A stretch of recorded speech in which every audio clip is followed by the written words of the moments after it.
Hello everyone, welcome to my YouTube channel. एक और important chapter जिसका नाम है ग्लिम्पसेस ऑफ इंडिया और ये पार्ट 1 है जिसमें हम पढ़ेंगे अ बेकर फ्रॉम गोवा और इसके जो राइटर है उनका नाम है लूसियो रॉड्रिग्यूज। तो ये जो चैप्टर है अ बेकर फ्रॉम गोवा ये हमें बेकर्स के इम्पोर्टेंस के बारे में बताती है, यानी कि जब पोर्टुगीज रूल किया करते थे गोवा में उस टाइम पर बेकर्स की क्या इम्पोर्टेंस थी गोवन कल्चर में, उसके बारे में ये चैप्टर हमें बताता है।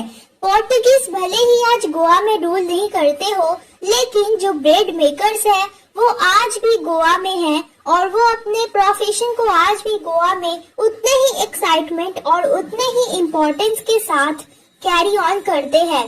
तो इस स्टोरी में जो ऑथर है वो अपने चाइल्डहुड डेज को रिकॉल करते हैं और वो उस एक्साइटमेंट को रिकॉल करते हैं जो कि उन्हें बेकर्स को देखकर हुआ करती थी। तो यहाँ पर जो ऑथर है वो हमसे कहते हैं कि जब वो बेकर्स को देखा करते थे तो वो इतने ज्यादा एक्साइटेड हो जाया करते थे कि वो सीधे बेड से उठकर ही भागकर चले जाया करते थे। बिना ब्रश किए ही वो भागकर बेकर्स के पास चला जाया करते थे ब्रेड लेने के लिए उनसे। तो चलिए स्टोरी शुरू करते हैं। तो ये जो स्टोरी है ये हमें उस टाइम में लेकर जाती है जब गोवा में पोर्टुगीज जो है वो रूल किया करते थे और उनके ब्रेड उस टाइम पर गोवा में बहुत ज्यादा ही फेमस हुआ करते थे। तो जो नरेटर है वो हमसे कहते हैं कि उन्होंने अपने एल्डर्स को ज्यादातर टाइम अपने उन पुराने दिनों को, पुराने अच्छे दिनों को याद करते हुए देखा है और उनके जो एल्डर्स हैं वो उनसे कहा करते हैं कि ये जो ब्रेड्स है ये उस टाइम से फेमस है जब गोवा में पोर्टुगीज जो है वो रूल किया करते थे। तो उनके जो एल्डर्स हैं वो अपने पुराने दिनों को याद करते हुए उनसे कहते हैं कि भले ही पोर्टुगीज ने आज गोवा को छोड़ दिया हो, लेकिन जो बेकर्स है गोवा में वो आज भी मौजूद है। भले ही जो ओरिजिनल वंस है वो नहीं है, यानी कहने का मतलब यह है कि जिन्होंने इस प्रोफेशन को शुरू किया था वो भले ही आज वो जिंदा ना हो, लेकिन उनके जो जनरेशंस है यानी कि उनके जो बेटे हैं, उनके जो बच्चे हैं वो आज भी इस प्रोफेशन को गोवा में कंटिन्यू करते हैं। यानी कहने का मतलब यह है कि जिन्होंने इस प्रोफेशन को शुरू किया था वो भले ही आज मौजूद ना हो, लेकिन उनके जो जनरेशंस है, उनके जो बच्चे हैं वो आज भी इस प्रोफेशन को कंटिन्यू करते हैं गोवा में। और आज भी गोवा में बेकर्स को पैडर्स के नाम से ही जाना जाता है। तो बेकिंग के मामले में गोवा में आज सब कुछ सेम है, यानी कहने का मतलब यह है कि ब्रेड को मोल्ड बनाने से लेकर उसे फर्नेस पे पकाने तक का जो तरीका है जो पुराने जमाने से चलता आ रहा है वो आज भी सेम है। बेकर्स जब आया करते थे तो उनके बैम्बू स्टिक से जो आवाज निकलती थी पुराने समय में वो आज भी गोवा में सुनने को मिलता है। तो जो नरेटर है वो अपने बचपन के दिनों को रिकॉल करता है और वो कहता है कि जब वो बच्चा था तो जो बेकर्स हुआ करते थे वो उनके साथ एक फ्रेंड और कंपेनियन की तरह एक्ट किया करते थे, एक फ्रेंड और कंपेनियन की तरह उनसे व्यवहार किया करते थे। तो जो बेकर्स थे वो दिन में 2 बार आया करते थे। पहली बार तो तब जब वो अपने ब्रेड्स को बेचने के लिए ले जाया करते थे उस टाइम, और दूसरी बार तो तब जब वो अपने ब्रेड्स को बेचकर अपने खाली बास्केट के साथ वापस लौटा करते थे उस टाइम। तो जब बेकर्स आया करते थे तो उनके बैम्बू से जो जिंगलिंग की आवाज निकलती थी उसी आवाज की वजह से जो बच्चे थे वो नींद से जाग जाया करते थे।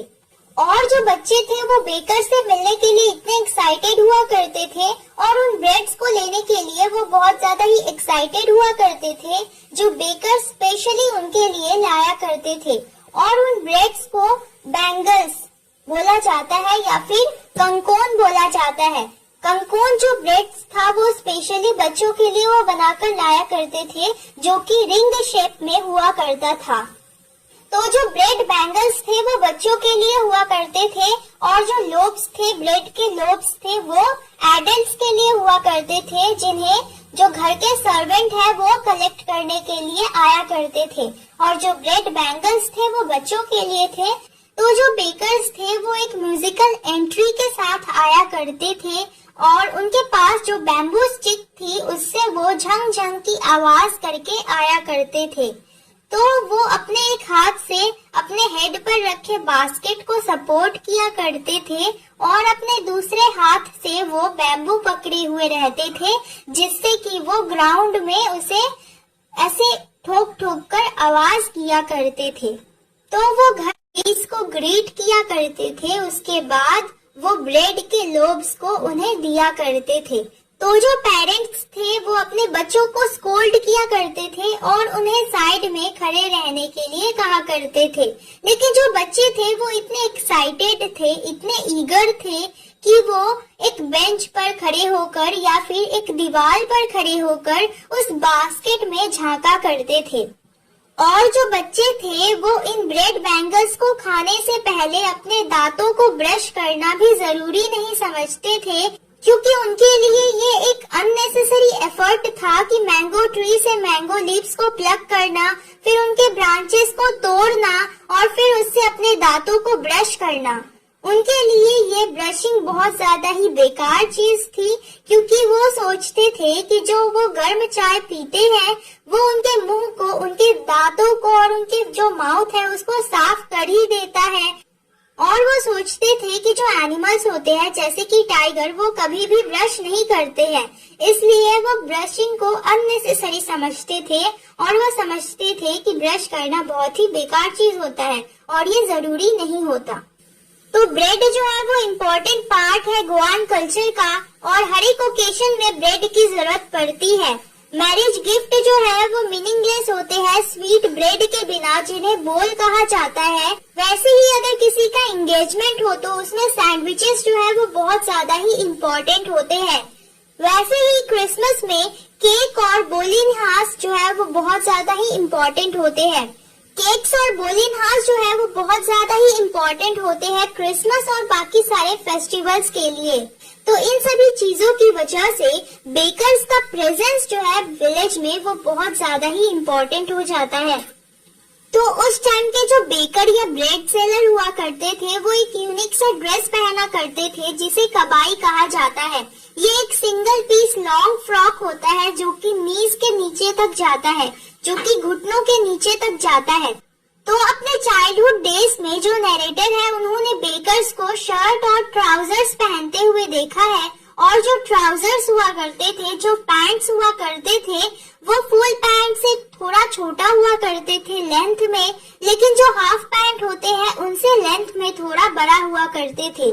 तो अगर आज भी कोई व्यक्ति, कोई इंसान वैसा ही पैंट पहनता है तो लोग जो है वो कमेंट पास करते हैं, वो कहते हैं कि वो देखो उसने बेकर्स की तरह पहना है, और लोग उसे पैडर कहकर बुलाते हैं। तो जो बेकर्स थे वो मंथ के एंड में अपना बिल्स जो है वो कलेक्ट किया करते थे।